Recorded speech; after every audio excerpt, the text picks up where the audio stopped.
បាទសូមគោរពជម្រាបសួរអតិថិជនបងប្អូនមិត្តភ័ក្តិអរគ្នាដែលតែងតែគាំទ្រតាមដាននៅក្នុងការបង្ហាញជូននៅ live វីដេអូបងប្អូនបាទថ្ងៃនេះបងប្អូនសូមបង្ហាញជូនទៀតហើយទាក់ទងជាមួយនឹងការតឡើងនិងរៀបចំគ្រឿងចម្រោះទឹកសុទ្ធលក្ខណៈគ្រួសារចំណាយតិចទទួលបានផលចំណេញច្រើនដោយមើលឃើញថាមានបងប្អូនបាទមួយចំនួនធំបាទដែលគាត់មានថវិកាតិចខ្វះបទពិសោធន៍មិនដឹងតែធ្វើអាជីវកម្មអីមិនដឹងតែរកស៊ីអីដូច្នេះហើយថ្ងៃនេះក៏សូមណែនាំឲ្យបងប្អូនបាន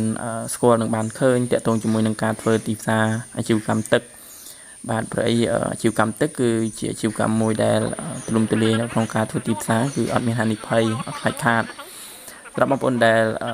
ចូលមកទស្សនាហើយចាប់អារម្មណ៍បងប្អូនអាចសាកល្បងនៅក្នុងការរៀបចំហើយនៅក្នុងការតឡើងរៀបចំនិងការធ្វើទឹកសុទ្ធនេះបងប្អូនមិនចាំបាច់បារម្ភតាក់ទងជាមួយនឹងបទពិសោធន៍ឬជំនាញនៅក្នុងការធ្វើនោះទេព្រោះខាងបងប្អូននេះមានសេវាកម្មនៅក្នុងការតឡើង25ក្រាតក្រុងតាក់ទងជាមួយនឹងការតឡើងតាក់ទងជាមួយនឹងការបង្ហាត់បង្រៀនការវេចខ្ចប់ការដោះលាងការដោះដូរតាក់ទងជាមួយនឹងការមើលថែទាំគ្រឿងម៉ាស៊ីនបាទអូខេអញ្ចឹងរឿងរ៉ាវទាំងហ្នឹងគឺខាងបងប្អូនមានសេវានៅក្នុងការណែនាំឬក៏បង្ហាត់បង្រៀនចែកជូនដល់បងប្អូនរាល់ចម្ងល់សង្ស័យឬក៏បងប្អូនចង់សាកសួរតាក់ទងជាមួយនឹងព័ត៌មានបន្ថែមអីចឹងបងប្អូនអាចខលមកសួរបានបាទរីករាយស្វាគមន៍នៅក្នុងការចែករំលែកនៅចំណេះដឹងនិងការតឡើងនឹងការរៀបចំនៅគ្រឿងចម្រោះទឹក